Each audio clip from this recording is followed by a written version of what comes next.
What, your voice sounds nice? Yeah, like I thought I was nasally, but I'm not nasally. You are quite nasal. No, I don't know I am. Anyway, we're going now. Oh, hello. Yeah, hello. So I don't know how we start this. So Like this. So welcome to Don't Laugh But. I'm going to start like that. Okay. Are you going to add on a podcast straight from the twattersmith of me? Yeah, but you need to learn how to say that. Yes. The twat. You're listening to Don't Laugh But with Rebecca Elliott and Kirsty Hudson, creating their own unique twatmosphere for your listening pleasure. Atmosphere. I think. So basically, I hate saying my own name. I'm Rebecca Elliott. Yes, you are. Who's an author. I could say you are Rebecca Elliott. Could you say it? That would be... You say. This is Rebecca Elliott. Yeah. She is an author. Thanks. I am Kirsty Hudson. I do a bit of stand-up. Yeah, I like how you just went in with your own name there. Didn't give me a Oh, chance you wanted to me say. to... You No, wanted it's to fine. say You it. know, no. I think it's much better if I do most of the talking. Yeah, we'll see. We'll see. So, yeah, basically we're just going to talk about life's bigger issues. I think it's nice to have two... Are we middle-aged? Middle-aged people... Middle-aged women talking about something other than, like, kids. I think I'm parenthood. actually above middle-aged right now because I'm 45. You're quite old. So that's 70 is what you're promised by God. So... Are you? Yeah, 70, boys and men.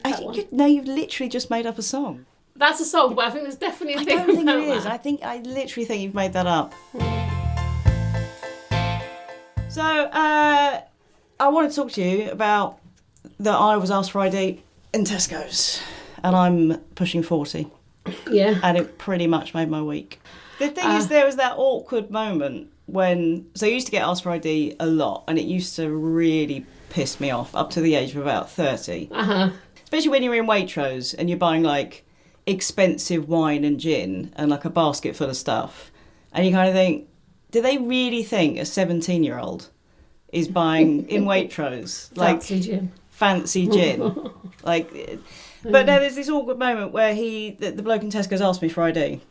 And obviously I laughed and... Was you in the big Tesco's? Little Tesco's. Okay. Little Tesco's. Blowing the dust off my ID to show it to him. And at that point, he knows. Right. Because I've laughed at him. Mm-hmm. He's seen the wrinkles at that point because he's kind of zoned in a bit more. But we've still got to go through the whole rigmarole of showing him the ID. Right. And he realises I'm 39. Mm-hmm. I just think it's just... Did it make you happy? It did make me happy, but then I felt bad because, like, I've always wanted to be not thought of as a girl. I always wanted to be a woman. We'll talk about that in another podcast. But when someone says you look younger than you are, it's nice, isn't it? See, I think I look so young. I don't think I look like any older than 18. Like seriously, no older. You look quite a lot older. But then I think...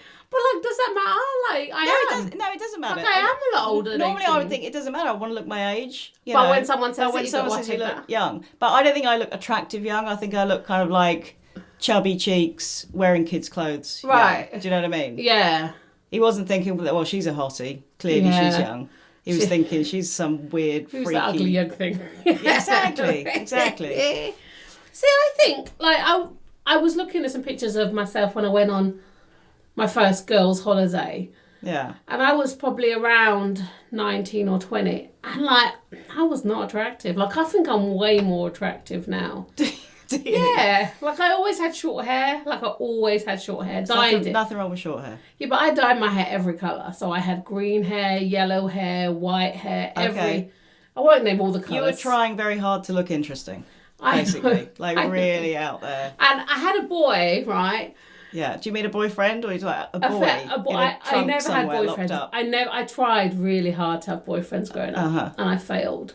No, well, I mean, I did look like Sharon from EastEnders at the time because when I had blonde hair, that's what I looked like. She was attractive. That's what I look like. Yeah, Sharon. that's She's pretty good. very wrinkly now, though, isn't Is she? As are you. So, yeah. But I'm not. I don't think I am that wrinkly. Do you know, on Facebook today, you know, you get the adverts that are specifically aimed at you on Facebook. At me? Or No, not like, probably not This just is at for you. Kirsty Hudson. This is on my Facebook. There was an advert today for a new product which you stick on your eyelids in case you have droopy eyelids because you're getting old. Oh, I so That's need what that. they targeted at me. I have actually bought one. I have actually bought something like that before What? because I do have a condition with You droopy don't have a eyelids. condition.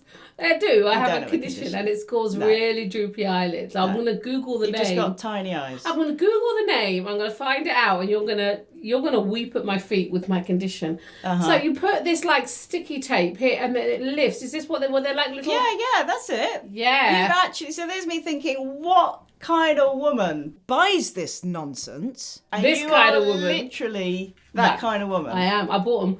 Wow. And yeah. They're actually quite tricky to put on, and they're quite pointless to put on, is the point. So we're supposed to be talking about death. Mm-hmm. We thought we'd start at the end. Yeah. The cheery subject. Yeah. So obviously we've both had experience of death. We have. Your dad died? My dad died when I was 12, and he was 37. He was young. Very young. Yeah, he's died suddenly too, which is a bit of a bugger. And now you are going to out-trump me on the whole death. I was going to say I do death top trumps you because my daughter died. Yeah. So, do you know what I mean? I know. No, but... You know, go on. My daughter died obviously when I'm an adult, clearly. And obviously tragic. Mm-hmm. But somebody dying when you're a teenager, when you're kind of malleable and just kind of growing into the person you're going to be, that's got to affect you a little bit more, I think. Yeah, I think it stopped. I mean, it's clearly affected you. You're not normal. Clearly. I think it's affected, like, my emotional growth. Like, I feel like I'm quite reactive as a young person. Like, I think I still react quite childlike to some things. So you're still stuck in that teenage... Still stuck in that teenage kind of thing. And also we talked about this briefly, the whole sympathy thing, you know, like... I love people to feel sorry for me, and that's quite... Do you? Did you quite enjoy that as a teenager? Did you feel like the cool kid in the classroom whose dad has died? Yeah, like... Just a little bit. And also, I was living in Holland. It's got an upside. And I still like it now. Like, I want people to think, oh, God, Kirsty, she's got it hard. Poor Kirsty. Yeah, I do. She's battling all that. When people go, don't feel sorry for me, please do feel sorry. I love that. I love it. So, yeah, you do out-trump me with your daughter dying.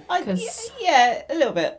You know, quite a lot. I mean, if someone went, who do you feel more sorry for? Someone whose dad died or someone whose daughter died? Yeah. Like, you get a point. But then can you compare death, really? It's all just shit. It is shit. And it all affects people in totally different ways. It does. Did you worry about other people's awkwardness? Oh, my... When your dad died? Because I had a lot of that when my daughter, Clemmy died. Yeah. Yeah, now... Like, other people was so, and still are, was because it's such a sort of, it's almost it's not taboo, but, you know, kids dying. Child death is this huge, hideous thing. And so you kind of have to end up worrying about other people feeling awkward about it. You see, my dad died in the 80s, so no one talked about anything anyway. No. Like, literally, like, no one was... Not one person in my family, when he died... My dad had 5 brothers and a sister, and not one of them asked how he was. How are you? How am I? How are you? Not my auntie, not anyone. I mean, my nan and granddad, my mum's mum and dad were lovely. They were the loveliest, kindest people, but not affectionate at all. So no one really asked us how we were feeling at all at the time. So in the 80s, and I just think it was a really different time. Like, you know, in a way, it's probably an easier time for someone to die. Do you think they didn't ask you because they didn't want you emoting all over the place? I don't think that it wasn't even in their headspace to ask. It wasn't a thing. Let's not to talk about. And like now would be like, I could think if I had like a 12 and almost 13-year-old kid whose dad died, I'd be like, baby, you okay? Talk to me, share, you know, whatever. And you'd have that space and that time. And we've evolved a lot since the 80s, do you know what I mean? So, so I think it was a really different time, and it just wasn't a thing. Like now I'd probably be getting counselling and all that kind of stuff, and it wasn't.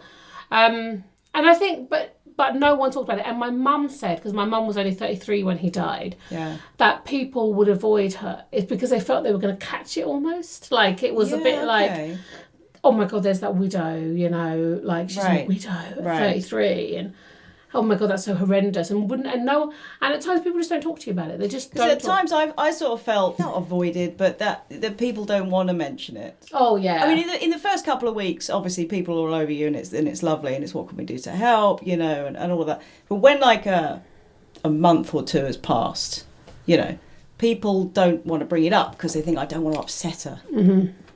But it's not like them bringing it up would remind me of it. Like, no, I forgot. Well aware every day that I'd recently lost my daughter. So that was weird. And I remember I went to, because Benji was like 2, So I was still going to toddler groups, and I went to toddler group I think it was about 6 weeks after she died. And when you obviously you know me, like toddler groups are not my thing anyway, but you try and make conversation with the other mums. So I have this other conversation with this woman who I hadn't met before, getting on, perfectly well. And then, of course, she says, so, have you got any other kids?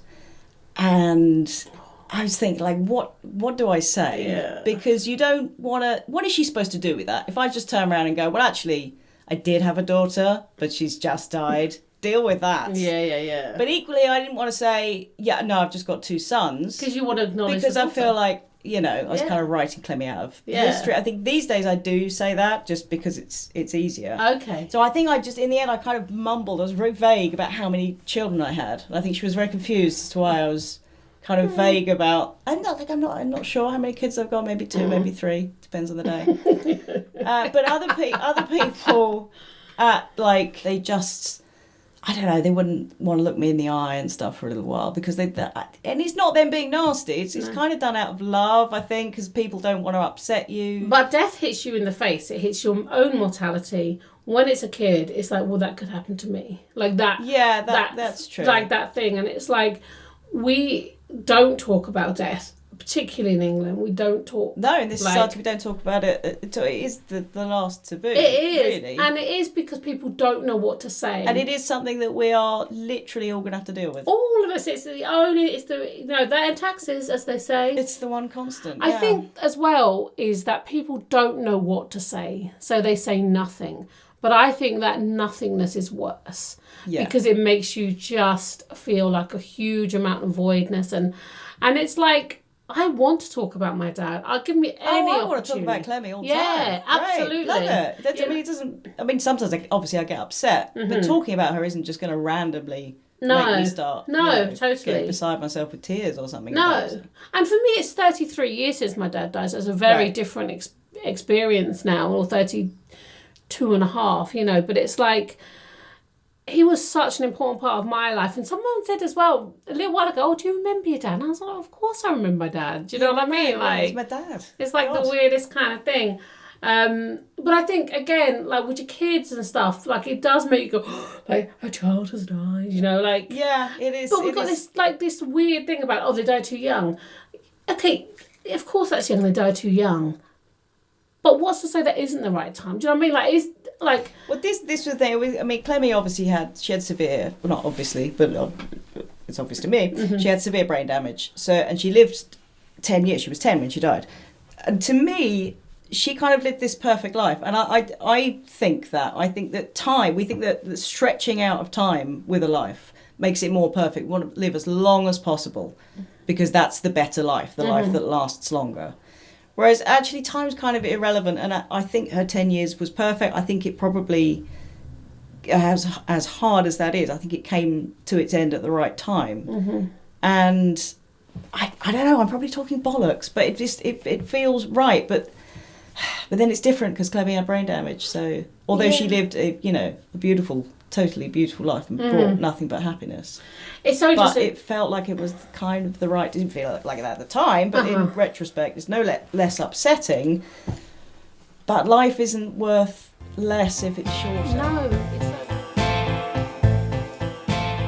I can talk about death all the time. It's nothing... But it absolutely terrifies me. You think about your own death? I think about my own death. I've only now... Probably now do I not feel like I'm going to probably die.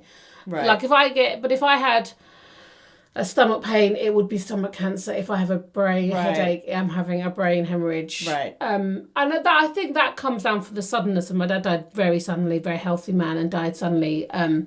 So I think that comes from that trauma. And I think I had like a bit of post-traumatic kind of stress kind of from that thing, But I just think I can't see any good in death. In my head, like, death just feels so the most traumatic thing because it traumatized me for so many years. Right. And I'd like to come to a place where it isn't so harsh. Like every year, like the 12th of November is my dad's day. My dad died. Death day, yeah. Yeah, I will dread that day. As soon as November comes in, oh my gosh. And my mum me and my mum, my older sister, try and do something special on that day. We're going, go out today, in the day for London or whatever. But my mum particularly finds that hard. She's like, she can't breathe. And sometimes I forget, like with my mum, like you don't get over it. You don't get over That's the thing that, they say that time heals, and people say that to you when someone's like, give it time.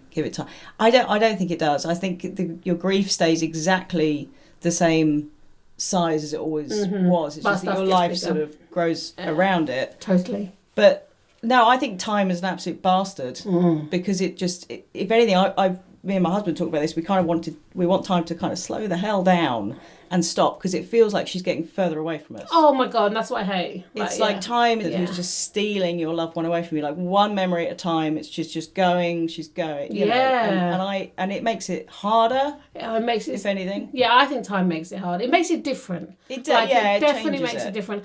And like things do become easier. But other things, like you just said, then become so much harder because I'm so far away. And I'm like this grown woman. I was a little kid when my dad died. Right. And now I'm this grown woman with kids and a life and an amazing husband, all that kind of stuff. And I think I really would like him to see it.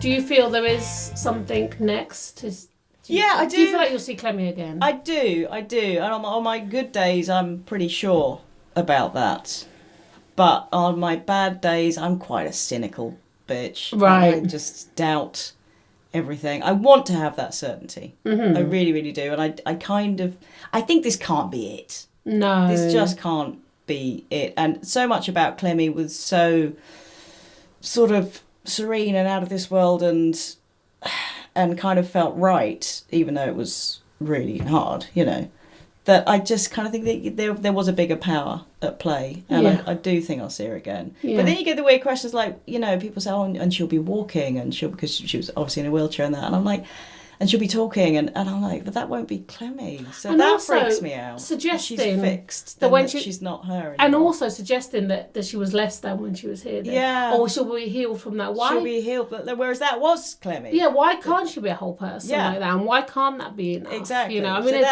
so those kinds of, those are specifics, really. Yeah. But that kind of freaks me out. She should be the same age as my son now, wouldn't she? Right. So is that ever weird? Do you ever think like that?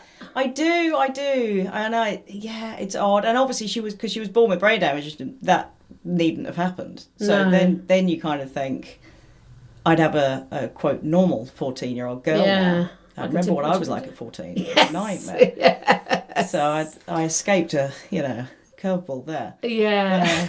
But those kinds of thoughts just tie you in knots, don't they? But I can't help it. I think that is the one thing that death is good at, is it teaches you acceptance. There's no way this can be different. There's no way my dad can't be here. Yeah, absolutely. There's no way Clemmy can't be here. And I think that you just got to go with it and crack on. And then I think acceptance is like a key for everything in life. Yeah. Because what you persist persists. Yeah, nice. What you resist persists. That's an amazing you were so proud of yourself as well. I got it so wrong. So I think death is a really great leveler as well of people. I think it's bizarre that we do take life. Like, I don't ever think I'm going to die. Like, now, like, I know, like, I will. Like, clearly. Yeah. I don't think, like, it's going to happen. Yeah. Like, there's no way out of this.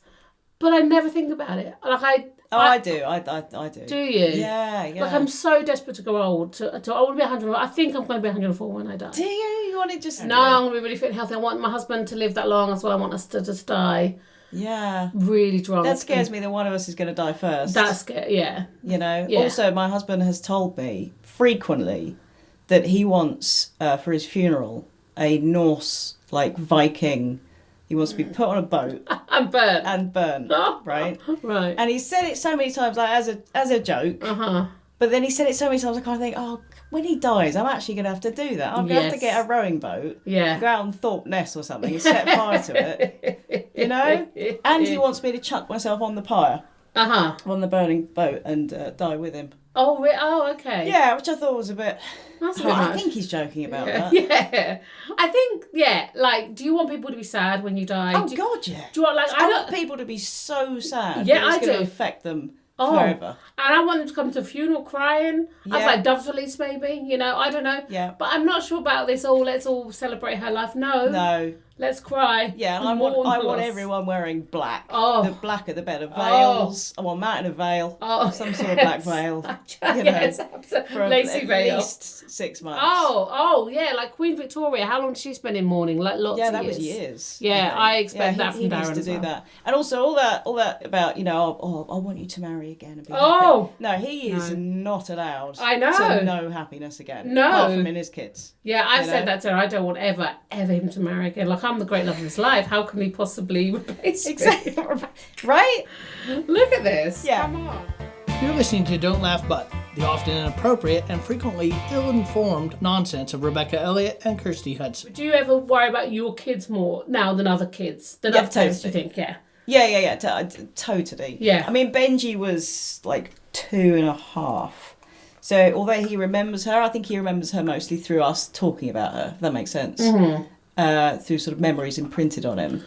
But Toby was 6.5 and I'm obviously very close. I mean, Clemmy didn't walk or talk, but you know, it was like, for him, it was like having a baby sister. And it obviously massively affected him and still does. But I mean, but then has it? I mean, he's great, you know, mm-hmm. there's no major issues there, but you've got to think that's got to affect you, hasn't it? If I think so. If sibling dies, that's like a huge thing. It must do. But do we project our fears onto them? You know, do we project our thing? Like, that's a thing. Back in the day, you know, people, when kids used to die, you know, just all the time, it'd be like, oh, there's another one gone. I don't think it was quite like that. Yeah.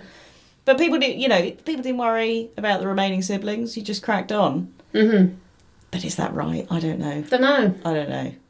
That's the thing. There's so many, like, what is the right way to deal with a child death? I don't know. What is the way to do? Like, my mum, like, says things to me like if I do something really well, like, oh, you get your rewards in heaven. Yeah. Like, you know, that's a little bit like what they say to ISIS. Yeah. You know what I mean? As well. Like, what is your mum getting you to do? Just like, well, you know, what if I do it for you get your rewards in heaven? Like, really? Like, can I have my rewards now? Yeah, can I have them now, though? Yeah. Just forward them. Like, you get your rewards in heaven. And I'm sure, like, by very nature, like, heaven's going to be... Heaven... I mean, that itself sounds quite nice. Do you know what I mean? Like, it does sound pretty nice, doesn't it? What rewards am I going to get? And you know the whole thing about... Yeah, it's not just heaven. If you get your rewards, it's like heaven with bonuses. Yeah. But that makes the normal heaven sound a bit crap, though. It does. And, like, you know, when all those men are sleeping with those virgins... Yeah. Like, what do they do then? What do the virgins do? Because then they're no longer virgins. And then they're like, well, what's my role now? Nobody's thinking of the virgins. I was going to ask you about laughter and joking around death. Yes. When your dad was dying, were you the kind of family that would still make jokes? Yes. Did you feel guilty about it? No guilt. Very much death. And my mum's a nurse as well, so she had quite a dark sense of humour anyway. Right. And then, very much. Like, I remember my sister going somewhere, like we were in a pub and she was underage and drinking in there, and she said to her friend was like, oh, God, I'll be so much trouble if my dad sees me. She goes, I'd have a heart attack if my dad saw me. Do you know what I mean? Right. Yeah. And I'm like, I would love to see my dad, but not right now. Like, I'm terrified of ghosts. Do you know what I mean? Yeah. Like, I don't want to see you now. Yeah, leave it, Dad. Like, just wait till we're all... And also, like, when I'm having sex, sometimes I'll be like, really? Is he everywhere? Because you think about that while you're having sex. No. What if Dad pops up there? Yeah, not all the time, but imagine that. That'd be so awkward. Like, not right now. That'd be pretty awkward. Yeah, and like when my little boy was young, he came down and he said, I've just seen your dad. And I'm thinking he's meeting my stepdad. He's like, no, your real dad. And I'm because we'd obviously talked about my dad being dead and stuff. He's all like, but he told me he loved you. And I said, right. He said, but that's not the most important part. What he said, that's not the important part. Yeah. He told me to tell you he's not dead. He's everywhere. Wow. Like, and it was like the weird... How old was your son when he... Probably just 4. Like, it was like... So that's a weird thing for a 4-year-old to 3 and a half, 4. He wasn't... Yeah, probably quite 4 even. And, like, he's not... And he was so adamant that he had to say that's not the most important part, Mummy. Like... Right. He was so... So this is why you're freaked out every time you have sex now? Because your dad is everywhere. He is everywhere. Right. Do you know what I mean? But then sometimes I'm like I miss him so much. And I'm like, I want to know, are you really here? Show me. Show me the money kind of thing. Do you know what I mean? Exactly. But that's the whole thing about faith, isn't it? Yeah. You can't really have proof of it. No. It kind of ruins it. And like I've been to a medium once, it was like in a pub. Like, and she didn't once come to me. You've tried like every weird spiritual thing, and I like a little bit of that. You like a little bit of everything. I've seen myself as spiritual. I've seen myself as a spiritual being having a human experience. You're just a spiritual whore. You'll just go around like any religion, treatment. I love it. I love a bit of religion. Love it. And I went and I just thought, like, my dad, he was such a loud fella. Yeah. Really? Yeah. That surprises me. If he'd have come through, he'd have been there, he'd have been like in the queue, go, hello. Do you know what I mean? And that's my call. Yeah, I'll take it. Yeah, and nothing. Also, but I would definitely go and see someone who was really, if like I felt. Like if the Long Island medium came with her hair and her nails. Have you ever seen that show? No. She's got the most amazingly like blonde round hair and nails out here that curl over. Oh, good crikey. I would go see her. Yeah, but you kind of think, if there is a way for the dead people to contact us, do they really need to go through some twat with long nails? I know. Like get a straight direct into my head. line, really. Yeah. You know, if there is life after death, it's got to be separate, utterly, to this life. I know. So it just makes no sense to me that one would ever have a visitation from. Oh no! See, I don't think it is separate at all. I think they're one of the same. I think that we just get caught. Remember, like Einstein. I remember Einstein. You remember him? Well, we were good friends. Like he talks, didn't he, about how like time is not. Like time is on the scale. Relative, I think was the word. Yeah, that he said. But he also said about time, how it doesn't go in like the way we see it. It's all not up and linear, down. It's all up, yeah. I wasn't sure if that was the right word, linear. Linear was the right word. Yeah, so I think that's what death is like. It's like not like we. It kind of crosses over. Yeah, I don't think it is any different. I think that and we just kind of get it all when we die. But then there's like the whole reincarnation thing, like coming back, and I just think. Like, it's all right if I come back as Oprah, but imagine I'll probably come back as a slug. I'll probably come back as one of the virgins. Do you know what I mean? Like, that'd be me, you know? It's unlikely. Yeah. Going back to the humour thing, so I think it's... Because people say that you kind of, if you use humour as a defence mechanism. And I think that's just so much crap. Right. I think that humour is the way to get through life. Yeah. I think it's absolutely, it's a tool to get through so healing moments and crap. And literally the day Clemmy died, which was obviously horrific, my brother and my sister-in-law, who I love very much, they live in Paraguay, they happened to be here, which was amazing in itself because they're never in the country. So they came to the hospital and Clemmy was lying there and she'd gone and it was all horrible and obviously we're all distraught. And it was December and Clemmy had her Christmas play due. It's always amazing at her because obviously she went to a special needs school. Christmas play was always just a joy. But anyway, she'd had it that day and she'd had to wear some stupid costume for it. But my sister-in-law Marion just kind of leaned over Clemmy and obviously wiped away tears and just went, man, she really didn't want to do her school play, did she? You know? And the thing is that I think a lot of people would have thought inappropriate, but I just needed that to break that tension. Yeah. Just laughing through tears in moments like that is precisely what you want. And kind of brings you all closer. All the people who are standing around her body at that time, you just kind of... I don't think humour's ever inappropriate. No, and I think it's really crazy to defending against what? Yeah. Like, the defending against this horrendous pain that I'm feeling. Actually, it's like crazy. You know, it's like it's cathartic and it is uniting. And death makes absolutely no sense. No. Like, how can 1 minute you're here and then you're not just here? Gone. Yeah. And what does that mean? And like, it makes no sense at all. Like, where's my dad's all his thoughts and his dreams and his plans and his ideas? Exactly. Where do they all go? It's this, because I think, like, in everyone's, this is going to sound out there, I'm going to go with it anyway, in everyone's brain, in everyone's head rather than brain, mind. We use the word mind. Mind. In everyone's mind is like a whole world, because that particular perspective of life, you know, your particular perspective of life, I will never come close to experiencing. So when that dies, it's like a whole world dying. All their experience of the world, it's just just gone. Mm-hmm. So yeah, if there's not a life after death, then that's just pretty... That's kind of weird. And there is a school of thought that suggests that the world isn't real anyway, that it is only what we project out onto it. There is a whole kind of philosophy behind that. There is. I can see you just rolling your eyes at that. No, I'm enjoying it. Carry on. So I think it isn't a far step to go from what you're saying. Do you think we're all in the Matrix? I think if I'd seen the Matrix, I'd say yes, but I haven't. Not seen the Matrix because I haven't seen it. God, because I like Keanu Reeves as well, so I'm not sure. He never ages, does he? No, he's had loads of tragedy in his life. He has. He had a child die, I believe, didn't he? I don't know. I just know he's had loads of tragedy. It just makes me fancy him a little bit more. Does it? Oh, he's dealt with a lot. Oh, yeah, if blokes have death in their life, I think they become more attractive because we think, he's sensitive. He's had to deal with a lot. I think when women have had people die, I think it's more likely the bloke's just going to think, oh, she's needy. Yeah. Baggage. Yeah. Have you ever cried in inappropriate places? Oh, all the time. Right. Yeah, quite often. There was a New Year's Eve party, so like a month after she died, at my friend's house. And, we were trying to crack on with things, and so still felt guilty about going to parties like that, though. You just feel guilty. Like, whenever you laugh or smile out in public afterwards, you just think people are looking at you thinking, what the hell's she got to laugh about? Is she just denying her daughter's pain? But anyway, we went to this party, and someone started talking to me about Clemmy, and it was a lovely conversation. And I could just feel that I was just exploding inside. And so I hid in a cupboard in the larder in their kitchen and just wept. Right. Yeah.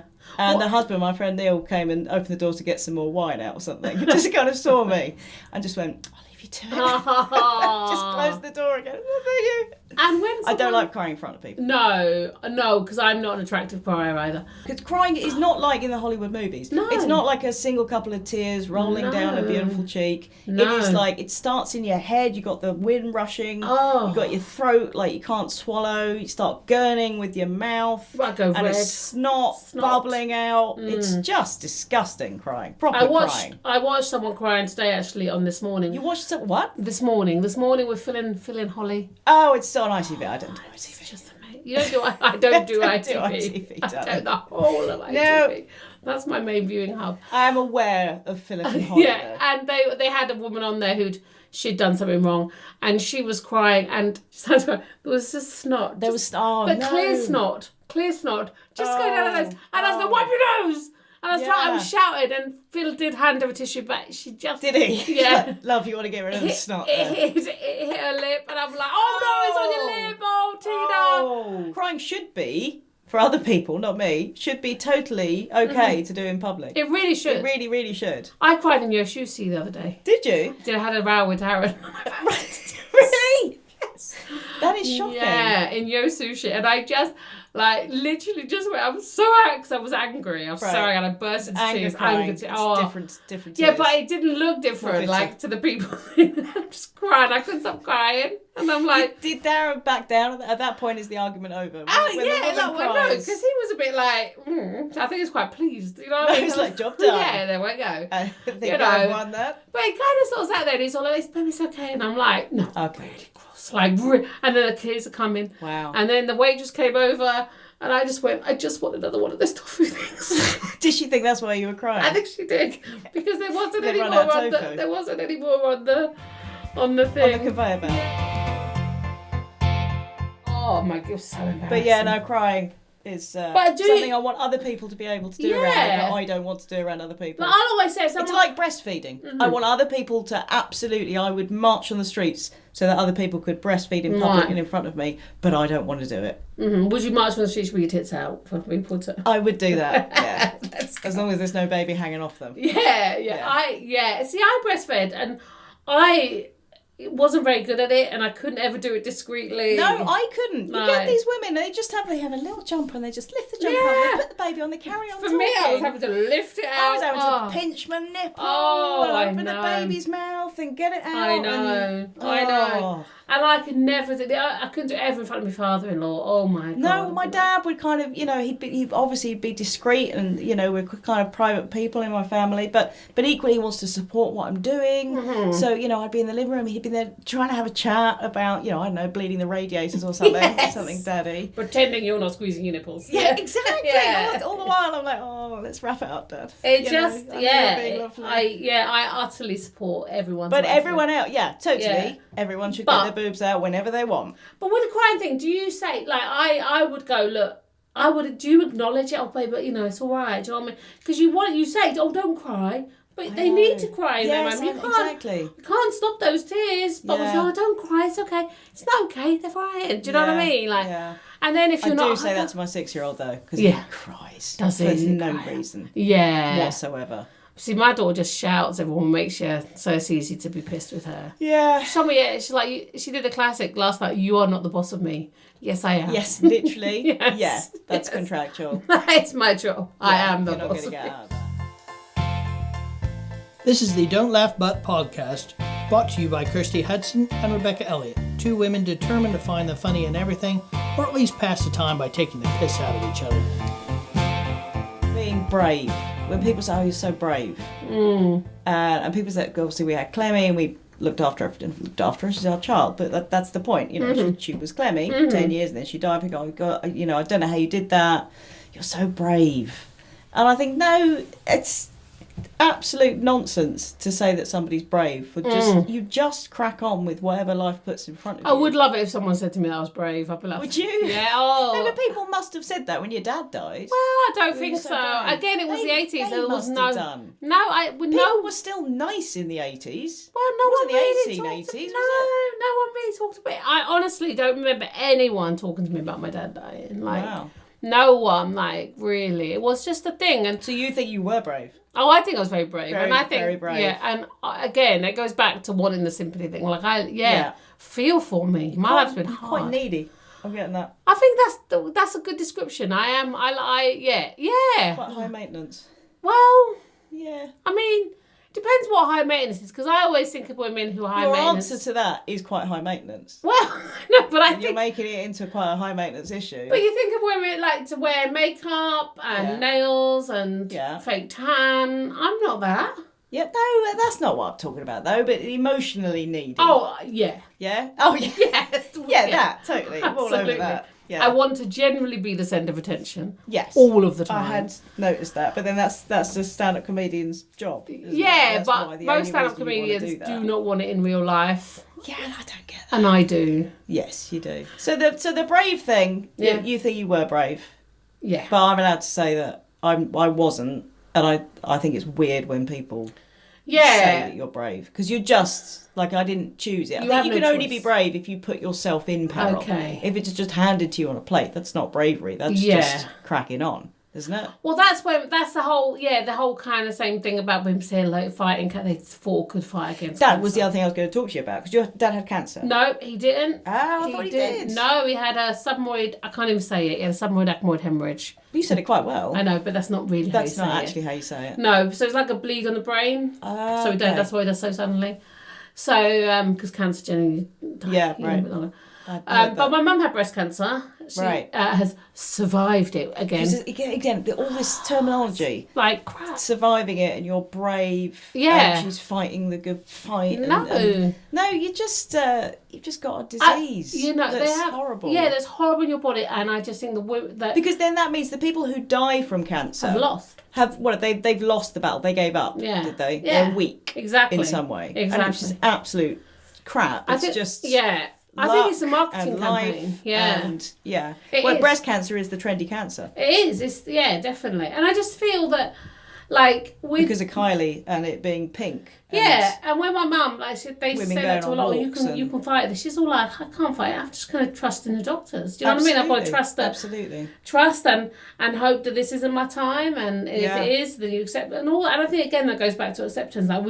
Like somehow we feel like cancer's bad and it's wrong. And like it's the enemy. It's the enemy. It's a disease. It's got no personality. It doesn't care, and it just and that like this, and it's terrifying. Everyone goes, "Oh, cancer is terrifying." And of course it is, but more women die of heart disease still. Do you know what I mean? And we don't go, heart disease is the enemy, you know? Or it's marketing. Yeah, it's all like that. It's like, I just think, I think allowing... It's the Cancer Marketing Board. Yeah. They're to blame. Definitely. Yeah. And I think I do, and that doesn't take away from anything from anyone who's experienced something horrendous like that.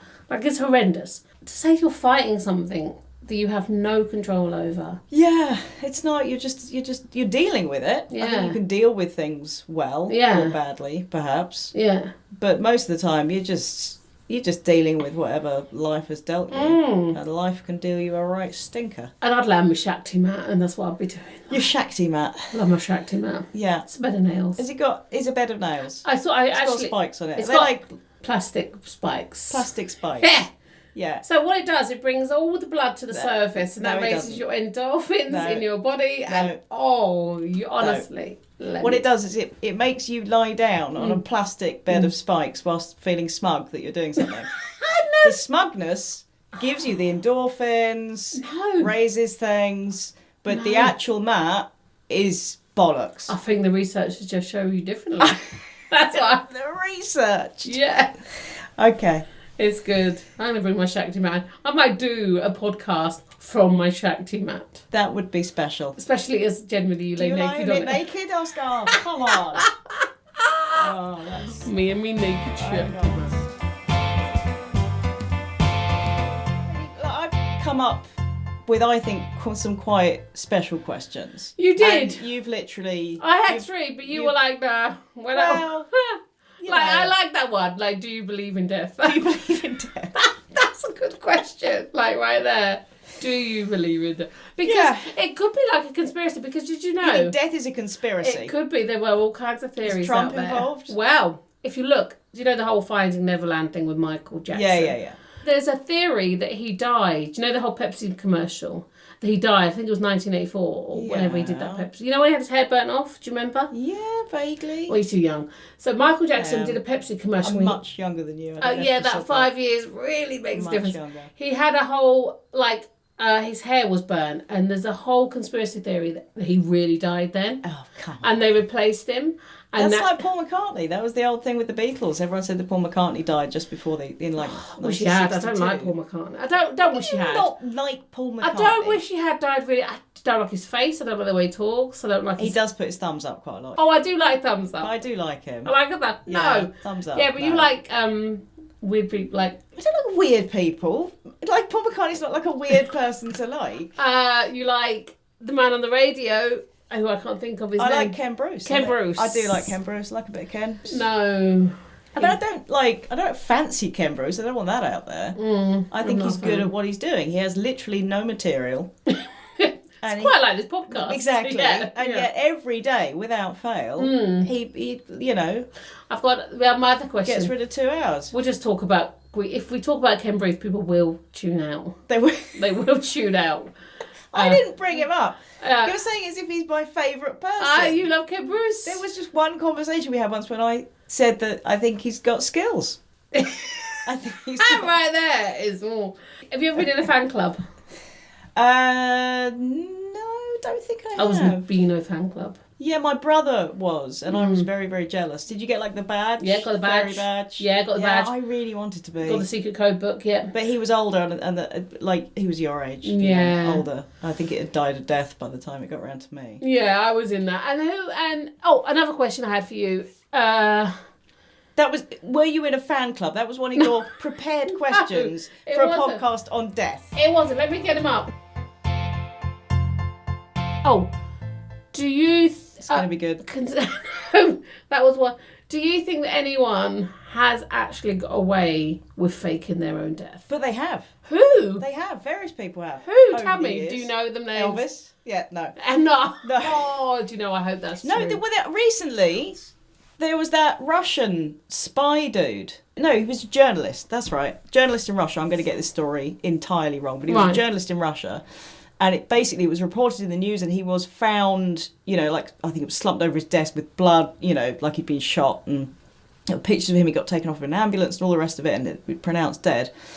And it was basically, he was working with the authorities to dig out these guys who had actually threatened to kill him. by faking his own death. Right. But the death was faked for several days, and his wife didn't even know he was going to do it. No. She thought he was dead. But was that like a witness protection program thing? I don't know. I think my knowledge is running out on that story. I mean, it wasn't really there to start with. It's definitely Peter's. Has there anyone... But I mean, that's a good story. But yeah, people have. It's an okay story. Wasn't there a bloke who went off in a boat? Canoe? Canoe No, guy. but he was found out. I'm talking successfully. But how would we know exactly that? That would know. Would you be cremated or would you be buried? Definitely cremated. Oh, I don't know. Oh, come on. I mean, I've been to both, and seeing someone put into the ground, the visual of that, the thought of that, the going down, the worms and decomposition things going through your head, it's just hideous. Whereas obviously it's all hideous, but going behind a curtain and then seeing smoke going up, like you think going up to heaven. Oh, yeah. I don't know. And would you want to die suddenly, or would you want to to have cancer and a slow, really painful death? The way you looked at me when you said that was quite sinister, like you're about to pull a knife out. What's your option? What would you like?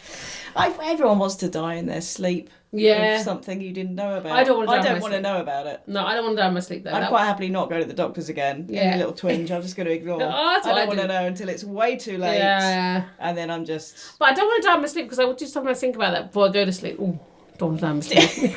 I'm not going to know. But it's nice to have a bit of time before you go, because then you can kind of wrap it up with people, can't you? Yeah, but death doesn't happen that quickly. Like, when you die, like, you literally kind of drown. This is a happy conversation. Yes, that's beautiful. Thanks. I think you kind of do going there. I'd quite like not that to happen. Yeah. Yeah, no. Yeah, I don't think you're alone there. I don't think you'd get anyone in this room going, I don't know, I quite fancy that. Death by anyone in this room, gurgling away. That's just you. Yeah. All the other people. All the other people here today. Yeah. Have you ever written a book about death? I have. Yeah. I have, genuinely. I've written a children's book. Nice. Nice. You're so patronising. I love that you've literally got no clue about any of my books as well, ever. I've never read it. I wrote a book called Missing Jack. Right. Which is about a cat dying. Right. And obviously, you can't really compare a cat dying to a person dying. Mm-hmm. But the point of the book was that I think kids are open to talking about stuff. Mm-hmm. Proper stuff, like death. Mm-hmm. Because most kids will have obviously pets die. A lot of kids will have grandparents die. Mm-hmm. They need to have a language that they can talk about this stuff, rather than we just go, oh no, they can't. They don't talk about it in front of the kids. Mm-hmm. You know. So it's an uplifting book about a cat dying. There you go. It's quite funny. I was thinking about, I had another question for you and I've forgotten it now. Oh God! Next time, do some homework beforehand. Oh no, it was a good research. It was a good one. You're listening to Don't Laugh But with Kirsty Hudson and Rebecca Elliott, the random banter of two idiots laughing at life. When Clemmy went, obviously there's all the big stuff, like my daughter's died. That's horrific, and all of that. And life will literally never be the same again. And it's like having a bulldozer just like ploughing through your life. And then there's the little things, like I just suddenly realised there'll be no new photos of her. And although that's like obvious that that's the case, it was a real shocker. I think it was a few days afterwards. I just kind of thought, oh, that's it for photos now. That's interesting. It's a really obvious point. Uh-huh. But I think it's just one of those things that stuck with me. Yeah. That, and I couldn't listen to music. Oh, really? After she died, and also after she was born, I couldn't listen to music because I just get too emotional. I just start crying.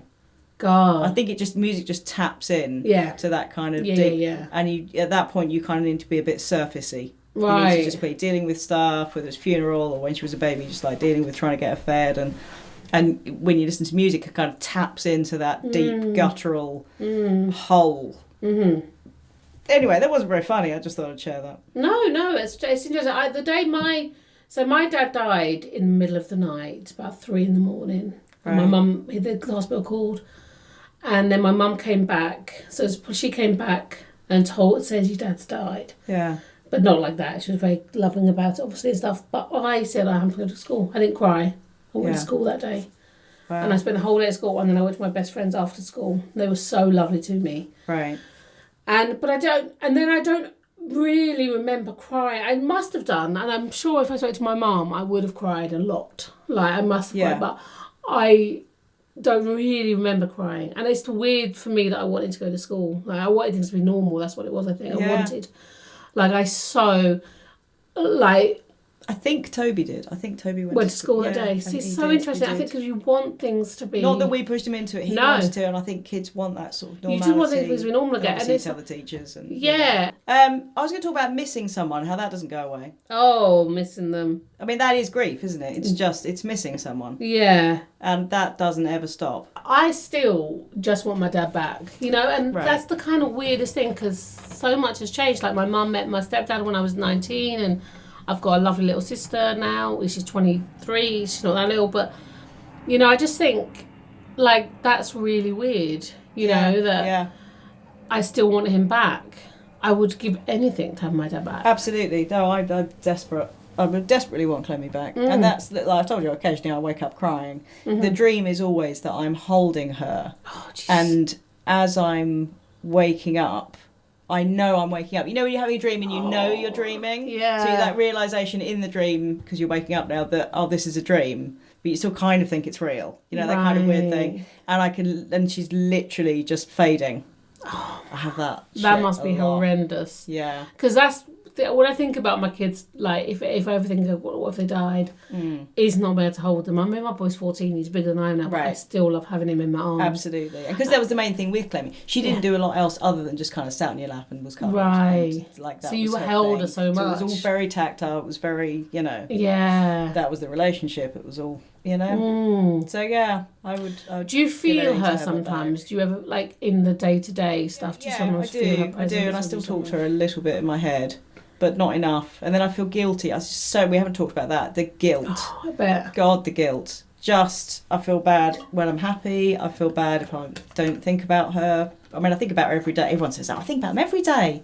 But you think, what does that mean? You just think of them at like 10 a.m. Then you think, well, that's done. I think she's a constant presence, but I feel guilty if I haven't kind of actively meditated on her loss for a little while. Because we've been, you know, doing other stuff because we've got other kids and, you know, all that stuff. Do you remember what you did the night she died? Did you eat dinner together? Do you remember any of that? I don't. I remember I think I definitely have post-traumatic, whatever the hell, from the event itself, from finding her gone and then going in the ambulance. Did you find her? I found her. Right. I went downstairs to get my youngest son's milk. And I went into Clemmy's room to kiss her good morning. And I just went down and kissed her, and she was pretty cold. Oh. And I just knew that she'd gone. Wow. I knew she'd gone. And I just shouted out to Matt, and he came through. And then you ring 999 because you have to. And then they make you do chest compressions. Oh no. And I knew she'd absolutely she'd gone, you know, and I knew she'd gone. And it is different to a, quote, I'm going to use that horrible word, normal child. It is different. You can say typical child. Yeah, typical. Yeah. Thank you. That's welcome. A much better word. It is different to a typical child in that it's still obviously horrible, but we knew they called her life limited. Right. We'd always been kind of told that, you know, but she may go on until she's 30, 40. You know, there was never really a question of her. But it certainly wasn't in my mind dying as a child. Right. To me that was unexpected. However, in that morning when she'd gone, I think my reaction was slightly different had it been like Toby or something, you know, you would have done everything and you would have, you know, you would have been desperately doing those chest compressions. Whereas because it was Clemmy and she had gone, there was something in me that kind of felt, it's okay. It wasn't okay, but do you know what I mean? There was something in me that she looked peaceful. She didn't look anything. It wasn't gross. There was no vomit or anything. She looked super peaceful. She looked like she'd gone to sleep, but she was cold and she'd gone. But they make you put her on the floor. They make you do chest compressions, which is understandable because, of course, they're on the end of the phone. That's what they have to do. And then, as I say, in the ambulance when they're just going hell for leather, because we lived like half an hour away from the hospital, and I remember just getting shaken around the ambulance, holding her hand, just like crying. I just wanted them to leave her alone. I know they had to do all this stuff, but they're like jabbing stuff into her and all that. Anyway, so I think I definitely got the post-traumatic stress thing from that whole. But I don't remember the evening. I'm sure Matt will. Do you remember, I don't remember. Like phoning? I remember numbness. Phoning people say she's dead. Do you remember saying those words? I think I couldn't. I think Matt did. Because that's just... I remember standing outside the hospital. Right. And just thinking, this is just surreal. It feels surreal. I mean, that's the other thing. You go from crying to then just being cried out, because you can't constantly cry. You want to be able to just constantly cry. Yeah. You can't do it. You literally can't do it. No. And I remember me and Matt would kind of take turns to cry. Right. And it would be like a competitive sport. Yeah. So like in the morning, you go like, have you cried this morning? He'd be like, yeah, I had a really good go at it earlier. I'm like, damn you, I haven't. I can't get one out today. Right. I want to cry all the time. But I don't remember calling people. Do you remember specifics? I remember, that like my childhood feels quite a blank. Like, bizarrely. Like, I was nearly 13 when he died, so... But it does feel a blank. And I feel sad about that. Because I had a really good childhood. Like, I always felt safe when I was with my mum and dad. Like, and I never went for sleepover because I just wanted to be with my mum and dad. I was like a real home kind of kid. But what I find really sad is my mum was so angry after my dad died. Right. Like, her anger, and I have that temper now, like, still in my life. Like, I can rise up really quickly. Yeah. And she was angry. I remember shouting. We'd gone to the bank and she was shouting, because we were broke too. Like, he died so suddenly and had no money and all that stuff. And so, she's shouting at the bank manager, and I'm just like... And so, in a way, I felt like for a little bit I lost my mum. Like, she was amazing. She was amazing. Like, she was brilliant. She got us, me and my sister, through that without a doubt. Right. But there was another weird incident. We're talking about like weird things, like we were talking to my son, but we were driving back through a bridge, and we hit an icy patch, and my mum just took her hands off the steering wheel and went, oh, like, God. And the car righted itself. Oh, God. Bizarrely. And my sister, I didn't see that. I don't want to talk about it. Because so it's like the steering wheel had been held by someone else. The steering was being held by somebody else. So it was a weird, that was a weird thing. And like weirdly as well, my dad always took care of us financially really well. And so anytime we really broke, a bit of money would always come in, or some weird things would just kind of happen. Feel his presence? I do, but like I say, sometimes I just want him to show me he's still here, but that would freak me out. But I so want him. I want to know he's here sometimes. Like sometimes so desperately, like it's physical pain. Yeah. But I think the one thing that I think is that you're never going to be all right, but you'll be okay. Do you know what I mean? That sounds kind of weird, but you'll... Yeah, no, I think that's a really good way of putting it. It's not all right, but you will be okay. Because I think... I'll say that again because you liked it. I did like it. Yeah, don't do it again, though. You're milking it.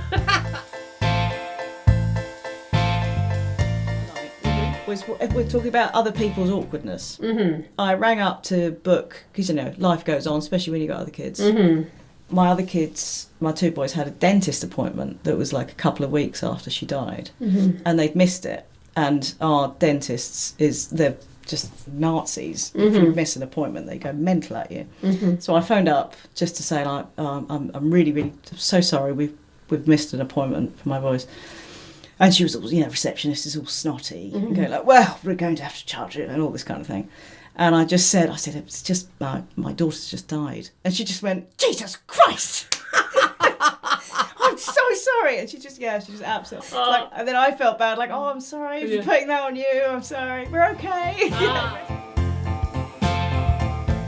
Talk about the awkwardness as well. I am really, always really clear with people when I talk about growing up as a single parent family, that my dad died. I don't want anyone to think that my mum and dad split up. Really? Yeah. You don't want people to think that? Don't want people to think that. I really clearly go like... And I remember this one woman saying to my mum, she'd been divorced, and she went, I actually would say that a divorce is worse than a death. And I saw my mum's face, or as bad as a death or something, like...